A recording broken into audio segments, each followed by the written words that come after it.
दोस्तों नमस्कार, मैं रामकृष्ण गारगुर हमारे YouTube चैनल आरके स्टडी अड्डा में आप सभी लोगों का स्वागत है। जैसा कि आप सभी लोग जानते हैं, मैं प्रतिदिन मनोविज्ञान के क्षेत्र में एक वीडियो लाता रहता हूं। उसी के अगले क्रम में आज का हमारा टॉपिक है मूल्यांकन। तो चलिए फटाफट शुरू करते हैं।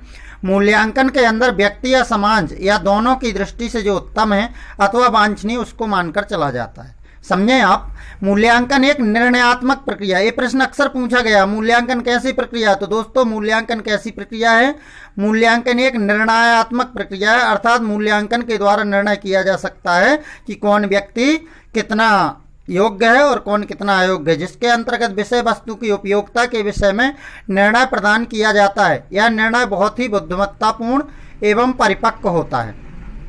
ध्यान दें, एनसीईआरटी की कॉन्सेप्ट ऑफ एवेल्यूएशन नामक पुस्तक के अनुसार मूल्यांकन प्रक्रिया में निम्नलिखित 3 बातों के विषय में निश्चित किया जाता है। यहाँ से भी प्रश्न पूछा जाएगा कि एनसीईआरटी की कॉन्सेप्ट ऑफ एवेल्यूएशन नामक पुस्तक में किन बातों के विषय में निश्चय किया गया है।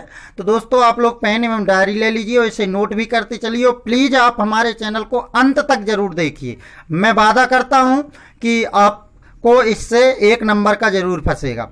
तो शिक्षा के उद्देश्य की प्राप्ति कितने अच्छे ढंग से संपन्न हुई। प्रथम तो ये बात ध्यान में रखी जाती है कि हमारी शिक्षा का जो उद्देश्य था, अर्थात शिक्षा का उद्देश्य क्या होता है दोस्तों? सर्वांगीण विकास होता है। तो शिक्षा के उद्देश्य की प्राप्ति कितने अच्छे ढंग से संपन्न हुई है और उद्देश्य की प्राप्ति किस सीमा तक प्राप्त हुई है और कक्षा में दिए जाने वाले सीखने के अनुभव कितने प्रभावात्मक रहे हैं।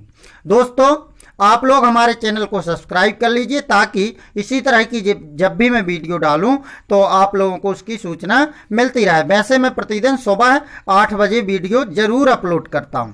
ये 3 तत्व मिलकर मूल्यांकन चक्र को पूरा करते हैं। इनमें से किसी भी एक तत्व का अभाव मूल्यांकन को अपूर्णता देता है। शिक्षा का उद्देश्य केंद्र उद्देश्यपूर्ण बनाना ही मूल्यांकन का वास्तविक अभिप्राय है। तो चलिए समझ लेते हैं मूल्यांकन की प्रक्रिया कैसी है। तो मूल्यांकन एक जटिल प्रक्रिया है। इसके 3 भाग हैं। 1, उद्देश्य की पूर्ति के लिए अनेक अनुभवों की योजना बनानी पड़ती है। योजना बनाते समय बालक का स्तर ये पता रखना पड़ता है, बालक का स्तर क्या है, आयु क्या है, लिंग क्या है, परिवेश क्या है, पृष्ठभूमि क्या है, आखिर वो कैसी पृष्ठभूमि में रहता है आदि कारकों को ध्यान में रखते हुए उपयुक्त शिक्षण सामग्री, शिक्षण विधि तथा पूर्व साधनों के माध्यम से अनुभवों की व्यवस्था की जाती है। बालक समाज विषय वस्तु की प्रकृति तथा शैक्षिक स्तर पर पूर्व ध्यान देना चाहिए। और तीसरे नंबर पर मूल्यांकन की तकनीकियों या उपकरणों की रचना के पूर्व मूल्यांकन करता निम्नांकित प्रश्न स्वयं से पूछता है। जो मूल्यांकन करता है कि क्या उपकरण प्रयोग करने में सरल है। पहली चीज तो ये होता है जब मूल्यांकन करते हैं तो जिस उपकरण से मूल्यांकन कर रहे हैं क्या वह उपकरण प्रयोग करने में सरल है, क्या इस उपकरण का 2 अलग अलग लोग एक समान परिणाम पर ही पहुंचेंगे। ऐसा तो नहीं कि किसी के लिए अच्छा परिणाम दे दे, किसी के लिए बुरा परिणाम दे दे। शिक्षण के उद्देश्य के संदर्भ में इस उपकरण में किन चीजों का मूल्यांकन करूंगा, मैं जिन चीज़ों का मूल्यांकन करने जा रहा हूं क्या मेरा उपकरण सही ढंग से इन चीज़ों के मूल्यांकन करने में समर्थ है। ऐसा तो नहीं कि मैं मूल्यांकन कर रहा हूं और मूल्यांकन का परिणाम ही सही ना हो। चलिए इसके बाद समझते हैं मूल्यांकन प्रक्रिया के सोपान। तो नंबर 1, उपकरण का प्रयोग तथा वास्तविक साक्ष्यों का एकत्रीकरण करना। सबसे पहले मूल्यांकन का उपकरण जो हमने किया है मूल्यांकन के लिए उसका प्रयोग कैसे करना है, उसके वास्तविक साक्ष्यों को इकट्ठा करना। नंबर 2, अधिगम अनुभव की योजना बनाना। नंबर 3, विभिन्न उपकरणों के माध्यम से साक्ष्य प्रदान करना। मूल्यांकन तकनीकियों की रचना करना, उद्देश्य का निर्धारण एवं परिभाषीकरण। और नंबर 6, लिखित आंकड़ों की व्याख्या करना। दोस्तों अब जान लेते हैं मूल्यांकन का महत्व क्या है। तो मूल्यांकन से यह निश्चित किया जाता है कि किन विशिष्ट उद्देश्यों की प्राप्ति नहीं हो सकी ताकि उपचारात्मक निर्देशन दिया जा सके। दोस्तों मूल्यांकन के महत्व से हर एक परीक्षा में, चाहे वो सीटीईटी हो, यूपीटीईटी हो, महिला बाल विकास विभाग में सुपरवाइजर हो, वर्ग 1, वर्ग 2, 3, कोई भी परीक्षा हो, एक प्रश्न जरूर आता है। इसलिए आप इसको बिल्कुल ध्यानपूर्वक देखिए। छात्रों के वर्गीकरण एवं स्त्रीकरण करने में सहायक होता है। आखिर कौन सा छात्र अगली कक्षा में जाने लायक है, कौन सा इसी कक्षा में जाने लायक है, कौन बालक प्रतिभाशाली है, कौन मंद बुद्धि है, ये सब कुछ छात्रों का वर्गीकरण करने, उनका स्त्रीकरण करने में, मतलब किसको उच्च स्तर पर रखा जाए, किसको मध्यम स्तर पर रखा जाए, किसको निम्न स्तर पर रखा जाए, तो इसमें मूल्यांकन सहायक होता है।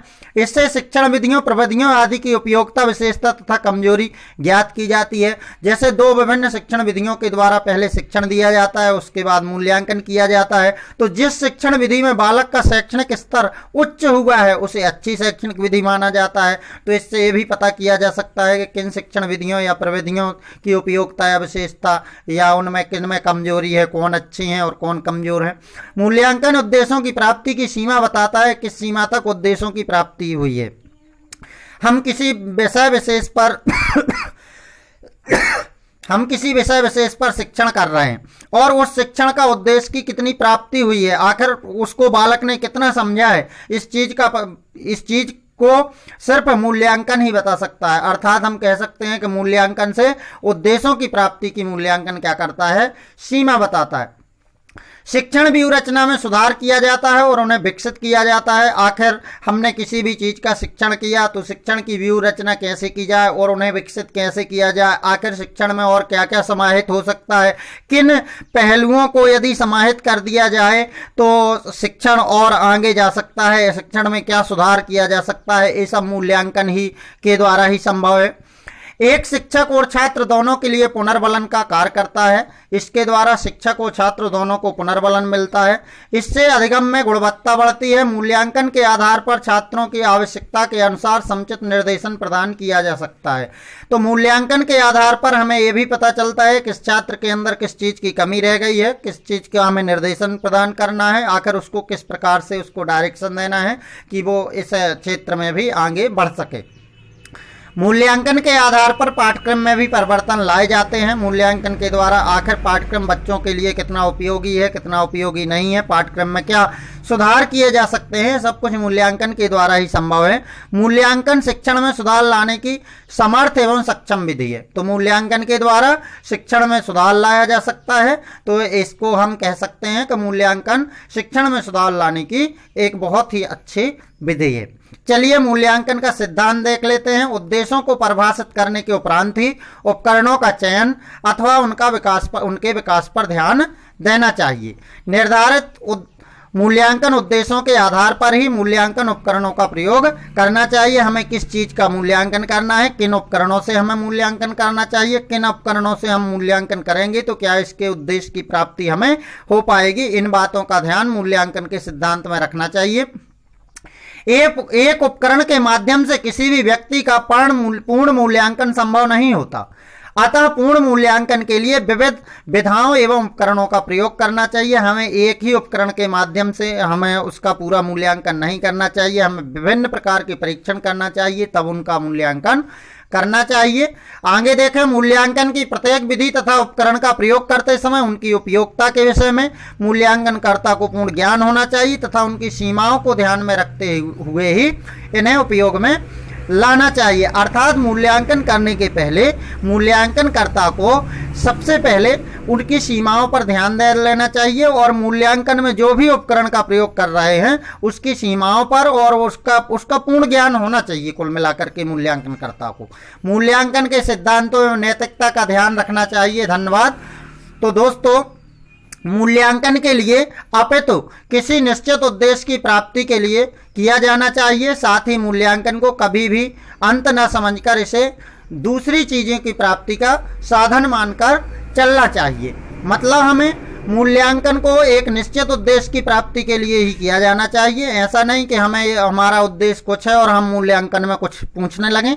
तो मूल्यांकन का एक निश्चित उद्देश्य होना चाहिए और इससे दूसरी मूल्यांकन को कभी भी अंत ना समझकर इसे दूसरी चीज़ों की प्राप्ति का साधन मानकर चलना चाहिए। अर्थात मूल्यांकन को अंत नहीं समझना चाहिए। मूल्यांकन को यह समझना चाहिए कि मूल्यांकन के द्वारा हम पता करेंगे कि अभी किस चीज़ की कमी रह गई है, तो उस चीज़ के लिए हम निर्देशन और परामर्श से उस चीज़ को हम दूर करने का प्रयास करेंगे।